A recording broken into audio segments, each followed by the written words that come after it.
আসসালামু আলাইকুম ক্ষুদ্র খামারের পক্ষ থেকে আপনাদের সবাইকে স্বাগত জানাচ্ছি। আমি মেহেদী হাসান আজিম। ক্ষুদ্র খামারের আজকের আয়োজনে আমি খুবই প্রান্তিক খামারের কাছে আছি। আমি এই মুহূর্তে আছি ধামরাই সাভার, ঢাকা জেলায় এটা। তো এখানে মূলত আজকে যার সাথে কথা বলবো উনি একই সাথে একজন খামারি এবং অতি অভিজ্ঞ খামারি, আমি যাকে বলবো 20-25 বছর যাবত গরু পালার অভিজ্ঞতা আছে ওনার। তো আমি আজকে গরু পালন বিষয়ে ওনার সাথে এমন কিছু ইনফরমেশন তুলে ধরার চেষ্টা করব, যেটা হচ্ছে গরু পালন কেন জানি ইদানিং সোশ্যাল মিডিয়ার কল্যাণে গরু পালনটা এমন একটা অবস্থা হয়ে গেছে যে লাখ লাখ টাকা লাগবে গরু পালতে, 20 লাখ টাকা খরচ করে একটা গরু শেড করতে হবে, এমন একটা পজিশন ক্রিয়েট মানে হয়ে গেছে এখন বাংলাদেশের মধ্যে। মানে গরু পালা হয়ে গেছে এখন বড় লোকদের বিষয়, ঠিক আছে? প্রান্তিক পর্যায়ে কেউ গরু পালতেই পারবে না, এরকম একটা বিষয় কাজ করতেছে এখন সবার মেন্টালিটিতে। আসলে গরু পালা তো কঠিন কোনো কিছু না। আজকে গরু পালাটা কত সহজে আপনি গরুর খামার করতে পারেন, এই বিষয়টা নিয়ে আজকে একজন অভিজ্ঞ খামারের সাথে কথা বলবো। তো প্রথমে আমি দেখাচ্ছি যে আমার পেছনে যে গরুর শেডটা দেখতে পাচ্ছেন, এই শেডটা নিয়ে কথা বলবো।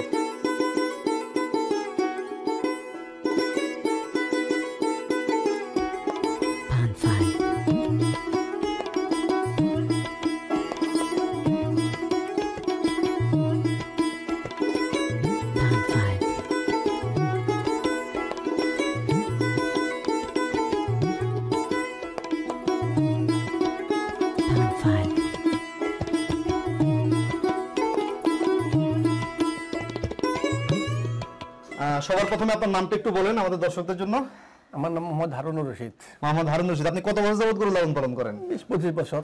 20-25 বছর যাবত আপনি গরু লালন পালন করতেছেন। এই যে আপনার গরুর ঘরটা, এটা কত বছর আগে করা? এটাও 20-25 বছর হবে। এই গরুর ঘরটার বয়স 20-25 বছর হয়ে গেছে, তাই না? এখানে কি গরু লালন পালন করেন এখন নাকি পরিত্যক্ত? না, করি এই বাছুর টাছুর রাখি। বাছুর টাছুর রাখেন এখানে, না? এই ঘরটা 20-25 বছর আগে থেকে এখন পর্যন্ত গরু লালন পালনের কাজে ব্যবহার করা হচ্ছে, এই হচ্ছে বিষয়, তাই না? এই চাবিগুলো কি তখনই করছিলেন? 20 বছর আগেই? হ্যাঁ। মানে এই বর্তমানে আধুনিক সিস্টেম 20 বছর আগে থেকে আপনার কাছে আছে? হ্যাঁ, বায়োগ্যাস। বায়োগ্যাস করছেন কত বছর হয়েছে? ওই 20 বছরই। বায়োগ্যাসের বয়স 20 বছর আপনার? হ্যাঁ। মাশাআল্লাহ। মানে এখন আমাদের আধুনিক খামারিরা অনেকে এইভাবে চিন্তা করে না, আপনি যেভাবে মাশাআল্লাহ সবকিছু করে রাখছেন। আচ্ছা, এই যে বাছুরগুলো আপনার দেখতে পাচ্ছি আমি, এই বাছুরগুলোর বয়স কত? 1 বছর হয় নাই। 1 বছর এখন হয় নাই বাছুরের? কয় মাস চলে? 5-6 মাস। 5-6 মাস বয়স, না? এই খড় কি নিজের ক্ষেতের নাকি কিনা? কিনা খড়। খড়ের অনেক দাম, তাই না? আচ্ছা, এই গরুর ঘরটা করছেন কতদিন হয়েছে? এটাও একরকমের হবে। একরকম, এটাও 20-25 বছর আগেরই ঘর? হ্যাঁ। আচ্ছা, আপনি সম্ভবত একটা না জানি 2টা গরু দিয়ে খামার শুরু করছেন, এরপরে কোনো গাভী কিনেন নাই আর? না, তাই না বিষয়টা? হ্যাঁ। আচ্ছা, আপনার শুরুটা বলেন, কোন গাভীটা থেকে শুরু করছিলেন? গাভী বিক্রি করেছি। কত বছর মানে লালন পালন করছিলেন ওই গাভীটা? এটা প্রায় 10-12 বছর। 10-12 বছর একটা গাভী লালন পালন করছিলেন। ওইটার থেকে কয়টা বাছুর পাইছিলেন? পুরা সিটি সবগুলাই? ওইটার কোনো বাছুর আছে এখন আপনার কাছে? হ্যাঁ, সরাসরি ওইটা আছে, এটা আছে, ওই লালটা আছে। সবগুলোই একটার বাছুর? হ্যাঁ, একটার বাছুর। এখন কয়টা গাভী আপনার টোটাল? এখন 6টা। 6টা গাভী। 6টা গাভীর মধ্যে 3টা গাভী হচ্ছে ওইটার বাছুর? হ্যাঁ। আচ্ছা, আর বাকিগুলো হচ্ছে এগুলার বাছুর? আপনার কোনো কেনা গরু নাই? না। 25 বছর আগে একটা গরু কিনছেন, এখনো সেই গরুটা ধরে রাখছেন। এই 25 বছরের গরু বিক্রি করছেন কতগুলা? 5-7টা করছি। 5-7টা গরু বিক্রি করছেন। কত দামে বিক্রি করছেন? 2 লাখ, 2.5 লাখ করে, 1.5 লাখ করে। এক একটা গরু 1.5 লাখ, 2 লাখ, 2.5 লাখ টাকা করে বিক্রি করছেন। এই গরুর খামার ছাড়া আপনার আর কি আছে? আপনি আর কি করেন? পুষ্কুনি চাষ করি, মাছের চাষ করেন। মাছের চাষের লাভ বেশি না গরুর খামারের লাভ বেশি? হিসাবে তো খরচ একরকমই খরচ, লাভও একরকমই মোটামুটি। আচ্ছা, এই দিক থেকে একটু আসি। আপনি যেহেতু একজন অভিজ্ঞ খামারি, আপনার কাছ থেকে আমি আসলে জানতে চাইছিলাম যে ভালো গরু, ভালো মানে বেশি দুধ দিবে এই গাভীগুলা দেখতে কেমন হয়? কিভাবে বুঝবো যে এই গাভীটা দুধ বেশি হবে? এটা দেখতে শ্যাম্পু আছে, মনে করেন সাদা পাকড়া হয়, বা উলান দেখলে বোঝা যায়, বা চামড়া পাতলা থাকলে বোঝা যায় দুধ বেশি হবে। আচ্ছা, এই গাভীটা কয় কেজি দুধ দেয়? এটা সকালবেলা 10-12 কেজি। সকালে 10-12 কেজি, আর বিকালে 5-7 কেজি।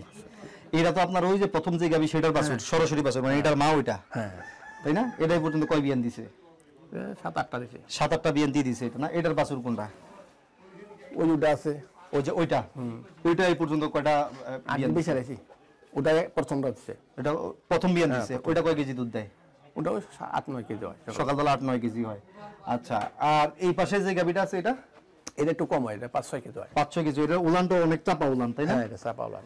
আচ্ছা, একই গরুর বাছুর দুনোটা, তাই না? দুজনের মা একজনের না, দুনোটা বোন না? হ্যাঁ, দুনোটা বোন হইলে এটা সকালবেলা দেয় হচ্ছে 10-12 কেজি, আর এটা দেয় হচ্ছে 6-7 কেজি। তো এত পার্থক্য হওয়ার কারণটা কি? চামড়া মোটা, যে চামড়া মোটা। আর এখানে কি অন্য কোনো কারণ আছে, পরিচর্যা কিংবা সিমেন্ট? না না না, অন্য কোনো কারণ নাই। আচ্ছা, আপনি গরু পালন সম্পর্কে আমাদেরকে একটু কিছু বলেন তো। গরু পালেন কিভাবে? আপনি সকাল থেকে রাত পর্যন্ত গরুর খামার, আপনার কাজটা কি? মনে করেন সকালবেলা পরিষ্কার করতে হয়, তারপরে খানা টান দিতে হয়, কোটা ভুসি দিতে হয়, ঘাস কাটতে হয়, পানাইয়া ঝাপাইটা পানাইতে হয়। আচ্ছা, ঘাসের চাষ করছেন? হ্যাঁ। কতটুকু জমিতে ঘাসের চাষ করছেন? 3-4 পাখি। 3-4 পাখি জমিতে ঘাসের চাষ করছেন। এই 3-4 পাখি ঘাস দিয়ে আপনার এই খামার হয়ে যায় নাকি শর্ট থাকে? ইলাকে পুরা ভুসি খাওয়াই। পুরা ভুসি খাওয়ান। আচ্ছা, এই যে গরুগুলো লালন পালন করতেছেন, এগুলোর অসুখ বিসুখ হয় না? হয়, কম বেশি হয়। এবার তো সারা বাংলাদেশে খুরা খুব চরম মাত্রায় খুরার প্রাদুর্ভাব ছিল। আপনার খামারে খুরা আক্রান্ত হয়েছে? নাই। লাম্পি স্কিন ডিজিজ আসছিল? না, লাম্পিও হয় নাই, খুরাও হয় নাই, মাশাআল্লাহ, অনেক ভালো। তাহলে এই খুরা বা লাম্পি দেওয়ার পিছনে কি কোনো কারণ আছে, ভ্যাকসিনেশন বা অন্য কোনো কারণ? ভ্যাকসিন দিলে ভালো। ভ্যাকসিন দেন আপনি? আসে মাঝে মধ্যে আসে দেওয়া যায়, মানে কন্টিনিউয়াসলি না? না। আপনার খামারে তাহলে মূলত গোপন রহস্যটা কি? কেন আপনার খামারে আল্লাহর রহমতে অসুখ বিসুখ কম, তারপরে হচ্ছে প্রজনন সঠিক? অসুখ বিসুখ কম হয়ে যায় পরিষ্কার উপরে নির্ভর। আচ্ছা। আর তাছাড়া এক ডাক্তার বলছিল যে তুমি কুড়া ভুসির সাথেই খাওয়াইবা শুটকি মাছ। আচ্ছা, শুটকি মাছ খাওয়াইলে অসুখ বিসুখ কম হয়। কুড়া ভুসির সাথে শুটকি মাছ গুঁড়ে গুঁড়ে খাওয়াইতে হবে, তাই না? মাছ গুঁড়ায় পাওয়া যায় না, ওই শুটকি মাছের গুঁড়াই কিনতে পাওয়া যায়, সেটা দানাদার খাবারের সাথে খাওয়াইতে হবে। এটা খাওয়াইলে গরুর অসুখ বিসুখ কম হয়। আচ্ছা, এমনিতেই যে কটা খাওয়াইছি না, হ্যাঁ, তাতে এই নিয়ে আজ পর্যন্ত অসুখ হয় নাই। আচ্ছা, আর কি কি খাওয়ান দানাদার খাবারের সাথে আপনি? আর এমনি অন্য কিছু খাওয়াই না। ডিসিপি পাউডার খাওয়ান? খাওয়াই, মাঝে মধ্যে খাওয়াই। ডিসিপি পাউডার খাওয়ান? ডিবি খাওয়াই নেই। ডিবি খাওয়ান না, ডিসিপি? জিঙ্ক? জিঙ্ক খাওয়াই তো মাঝে মধ্যে। জিঙ্ক খাওয়ান? Liver tonic? আর সবসময় খাওয়াই, ধান বুঝাই। ক্রিমের ওষুধ দিলে লিভার টনিক দেন? হ্যাঁ। এই যে ভিটা ডি, এটা কি ভিটা ডি? এটা একটা অসুখে ছিল। আচ্ছা, অসুখে নিয়ে খাওয়াই। আচ্ছা, আপনার এখানে অনেক ধরনের ওষুধ দেখতে পাচ্ছি। এখানে কি কি ওষুধ আছে? হ্যাঁ, এই যে ওষুধ, কত ধরনের ওষুধ। হ্যাঁ, এই যে কিটো এভেট, এটা তো ব্যথার জন্য দেন না? অ্যামাইনোভেট তো বাছুরে দেন নাকি? ব্যাগ বুঝাই সব ব্যাগ বুঝে ওষুধ না? প্রাথমিক চিকিৎসাগুলো আপনি নিজেই বুঝেন? হ্যাঁ, সব আমি ইনজেকশন সব কিনে নিয়েছি। আচ্ছা, ডাক্তারের পরামর্শ করে আমি নিজে করি। মানে জাস্ট ডাক্তারের ফোন দিয়ে বলেন গরুর এই সমস্যা, ডাক্তার বলে এই ইনজেকশন এত সিসি দিয়ে দেন, আপনি দিয়ে দেন? আমি সব দিয়ে দিই। গরুর ইনজেকশন কোথায় দেন? গলায় দেন না পাছায় দেন? পিছনে দিই, সামনে দিই। গলায়ও দেন, পিছনেও দেন না? আচ্ছা, মূলত আমাকে একটা জিনিস বলেন, এই গরুগুলোকে কত মাস পর পর আপনি কৃমির ওষুধ দেন? 3 মাস পর পর। 3 মাস পর পর। এই বাচ্চাটার বয়স কত? এটা 2 বছর। 2 বছর, মাশাআল্লাহ। এটার কিন্তু স্বাস্থ্য খুব ভালো। এটা কি এটা বীজ দিছি? বীজ দেওয়া হয়েছে না? কিন্তু এটা হাতে পায়ে এখন এত বাড়ে নাই যে? বাড়বে বীজ দেওয়ার পরও বাড়বে না? প্রথম বিয়ানের পরে মনে হয় আর একটু বাড়বে, দ্বিতীয় বিয়ানের পরে আর গরু বাড়তে চায় না, তাই না? এরকম হচ্ছে বিষয়টা। এই গাভীটা কয় কেজি দুধ দেয়? এটা 7-8 কেজি। 7-8 কেজি। এটা তো আপনার সেই প্রথম গাভীর বাছুর? ওইটার বাছুর। হ্যাঁ, ওইটার বাছুর। এটার বাছুর? হ্যাঁ। তার মানে হচ্ছে এটা হচ্ছে এটা নানি, ওইটা প্রথম গরুটা হচ্ছে এটা নানি? হ্যাঁ। আচ্ছা, মানে পুরো জেনারেশন আপনি এখানে ধরে রাখছেন। আপনার আর 25 বছর একটা গাভীও কিনা লাগে না? না, গাভী কিনি না, একটাও না। ওই একটা গাভী থেকেই 25 বছর আগে যে গাভী কিনছেন, ওইটা থেকেই এই পুরো গাভীর বংশ বিস্তার হয়েছে আপনার? মানে 7-8টা বেচলাম আরো। আচ্ছা, গরু হঠাৎ মাঝে মাঝে পেট ফুলে যায় না? হঠাৎ করে ফুলে তখন কি করেন? কিছুদিন আগে একটা গাই বিয়াইছে, বিয়ার পর ওটা পেট ফুলে মারা গেছে। মারাই গেছে? হ্যাঁ, ওটারে ডাক্তার আনছিলাম। আচ্ছা। হ্যাঁ, সুই দিল, তার ক্যালসিয়াম করলো, কাজ হইলো না। সুই দিল, ক্যালসিয়াম দিল, কাজ হয় নাই না? আপনি কোনো কিছু চিকিৎসা নেন নাই? আদার রস বা? না, খাওয়াইছি। সব খাওয়াইছি? কি কি খাওয়াইছেন? অনেক ওষুধ খাওয়াইছি। খাওয়ার পর মুখে তো তুলা খায় না। আচ্ছা। ডাক্তার বললো কি তোর মুখে কিছু তুলা দিও। তুলা দিছি না, আল্লাহ পেটটা ফাইপা গেছে। আচ্ছা, পেট ছিদ্র করতে পারেন না আপনি? না, পেট ছিদ্র অনেক কোন সময় যেটা হাওয়া ঢুকে, ওই হাওয়াটা বাইকে ছিদ্র করে, তাছাড়া এমনি ছিদ্র করা চলে না। এমনি ছিদ্র করতে চলে না? আচ্ছা, এখন এই যে 20 বছর 25 বছর যাবত আপনি গরু পালতেছেন, আপনার অভিজ্ঞতা থেকে 20 বছর 25 বছরের গরু পালার অভিজ্ঞতা থেকে আপনি একটু বলেন তো দেখি, মানুষ যদি খামার করতে চায় তার আসলে কিভাবে খামার করা উচিত? গরু পালনটা তো সবার জন্য এখন লসের প্রজেক্ট হয়ে গেছে, সবাই শুধু লস খায়। এখন গরু পালার, যদি ষাঁড় গরু পালে তো এটা লাভবান বেশি। আচ্ছা, গাভী গরুতে এখন লাভ নাই? লাভ খরচও বেশি। ষাঁড় গরুতে লাভ আছে? একটা গাভীর খরচ দেওয়া 2টা ষাঁড় পালানো যাবো। তাই খরচ বেশি, ঠিক আছে, কিন্তু ষাঁড় করে কি লাভ করা যায়? আমি তো দেখি যে আসলে ওই খামারিরা মানে কসাইয়ের কাছে গরু বিক্রি করতে চায় না, কারণ কসাইয়ের দামে তাদের খামারের গরু খাবার খরচ সবকিছু পোষায় আসে না। মানে একজন খামারির যদি আপনি বলেন যে তোমারে মনে করেন যে কসাই তো 500 টাকা করে গরু মাংস বিক্রি করে, ওরা যদি আপনি বলেন তোমার 480 টাকা করে প্রতি কেজি গরু মাংস দিব, তুমি গরু জবা করো, সে গরু জবা করবে না, কারণ 480 টাকা কেজি গরু মাংস বিক্রি করে তার পোষাবে না। হ্যাঁ, তাহলে তো ওইখানেও তো লাভ নাই, ফ্যাটেনিং এ তো লাভ নাই। এখন ষাঁড় গরু মনে করেন 3 মাসের উপরে গেলেই লস, 3 মাসের উপরে পালতে পারবো না। আচ্ছা, আমরা যা ট্রেনিং দেই না তা হিসাবে বল ডাক্তাররা ষাঁড় গরু 3 মাস। আপনি কোথায় কোথায় ট্রেনিং দিচ্ছেন? আমি পশু হাসপাতালেই দিই সবসময় বেশিরভাগ। পশু হাসপাতালে এই পর্যন্ত কয়বার ট্রেনিং নিয়েছেন এখান থেকে? 7-8 বার। 7-8 বার ট্রেনিং নেওয়া হয়েছে না? কি কি বিষয়ে ট্রেনিং নিয়েছেন? এই গরুর বিষয়, শুধু গরুর বিষয়, ঘাসের বিষয়, গরুর বিষয়ে, ঘাসের বিষয়ে ট্রেনিং নিয়েছেন। ট্রেনিং থেকে সবচেয়ে ইম্পর্টেন্ট কি জিনিসটা শিখছেন যেটা আপনি ট্রেনিং এর আগে জানতেন না?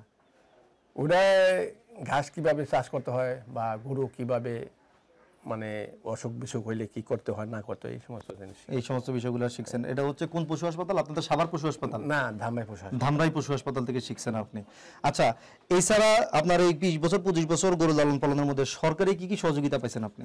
একবার 25,000 টাকা পাইছিলাম। 25,000 টাকা পাইছেন? ওই যে সাইনবোর্ড আছে ওখানে। সাইনবোর্ড আছে। আচ্ছা, এছাড়া আর এমনি ওই ভ্যাকসিন দেওয়া যায়, ওষুধ কৃমির ওষুধ দেওয়া যায়। আচ্ছা, সরকারি ডাক্তার এদিকে আসলে আপনার সাথে দেখা করে যায়, যেটা সিনিয়র খামারি? হ্যাঁ, অবশ্যই। সবার সাথে সম্পর্ক খুব ভালো। এই মনে করেন পশু হাসপাতালে দুটো ডাক্তার আসে না, সবার কাছে 500 নেয়, আমার কাছে 200 নেয়। আচ্ছা আচ্ছা, আর একটা জিনিস আপনার কাছে জানতে চাইবো, আপনি অভিজ্ঞ খামারি, অনেক সময় দেখা যায় যে গরু প্রসব করার পরে ফুল পড়ে না, ঠিক আছে, অনেকে আবার হাত দিয়ে টাইনা ফুলটা ফালায়, এটা আসলে কতটা যুক্তিগত? হাত দিয়ে ফালাটা ঠিক উচিত না, তবুও ফালাই দেয় মানুষে। আবার একটা ওষুধ আছে, ওটা যদি না পড়ে না, ওষুধে খাওয়ালে ওটা আস্তে আস্তে আস্তে ক্লিয়ার হয়ে যায়। আচ্ছা, হাত দিয়ে ফালানোটা উচিত না? উচিত না। আচ্ছা, আর এমনিতেই মনে করেন যে গরুর যখন ঠান্ডা জ্বর পাতলা পায়খানা হয় তখন কি করেন? তখন ওই প্যারাসিটামল খাওয়াই, সরষের তেল দেই চান্দির মধ্যে বা সিঙ্গার মধ্যে জায়গা। গরু যদি হিটে না আসে টাইম মতো? না, হিটে খুব খোল খাওয়াই, খোল খাওয়ালে গরু টাইম মতো হিটে আসে। আবার অনেক গরু আছে হিটে আসে, ঠিক আছে, সিমেন্ট দেন সব টাইম মতো, কিন্তু গরু কনসেপ্ট করে না, ওটা ইঞ্জেকশন করি। আবার ইনজেকশন করেন? এটা সরাসরি জ্বরার ভিতরে ওই ইঞ্জেকশন আছে, আমার আছে, ওই ইঞ্জেকশন দিয়ে দিই। দিলে ওই এটা রাখে না, ওটা 7-8 বার দেখি। ওই যে লাল গরুটা, হ্যাঁ, ওটা তো আপনার সবচেয়ে বয়স্ক গরু। তারপরে ওই ইঞ্জেকশন দিয়ে ঢুকাইছি না জ্বরার ভিতরে পাইপ দিয়ে, তারপরে হিট আছে দিয়েছি, রাখছি আল্লাহর রহমতে। আচ্ছা আচ্ছা, ধন্যবাদ আপনাকে। ক্ষুদ্র খামারি দর্শক, কথা বললাম একজন অভিজ্ঞ সিনিয়র খামারির সাথে। সবচাইতে বড় যে বিষয়টা এই খামারের মধ্যে, সেটা হচ্ছে এই খামারি আজ থেকে 25 বছর আগে একটা গাভী ক্রয় করে এবং একটা গাভী থেকে আজকে তার সম্পূর্ণ খামার তৈরি হয়েছে। আমি সবার আগে যে জিনিসটা বলবো আপনাদেরকে, সেটা হচ্ছে আমাদের মধ্যে সবাই খামার করার আগেই 5 লাখ টাকা, 10 লাখ টাকা, 25 লাখ টাকা খরচ করে শেড নির্মাণ করি এবং পরে গরু কেনার টাকা থাকে না। এই জাতীয় ডিসিশনগুলো আমরা এখন থেকে নিব না।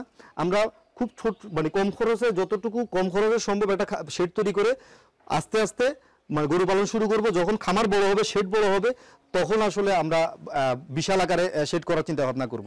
তবে সবার আগে একটা কথাই বলবো, সেটা হচ্ছে খামার করার আগে সবার প্রথম আপনার কাজ হচ্ছে প্রশিক্ষণ নেওয়া। প্রশিক্ষণ নেওয়ার পাশাপাশি আপনার কাজ হচ্ছে ঘাসের চাষ করা, তারপরে খামার শুরু করা। সবাই সুস্থ থাকবেন, ভালো থাকবেন, বিদায় নিচ্ছি। আসসালামু আলাইকুম।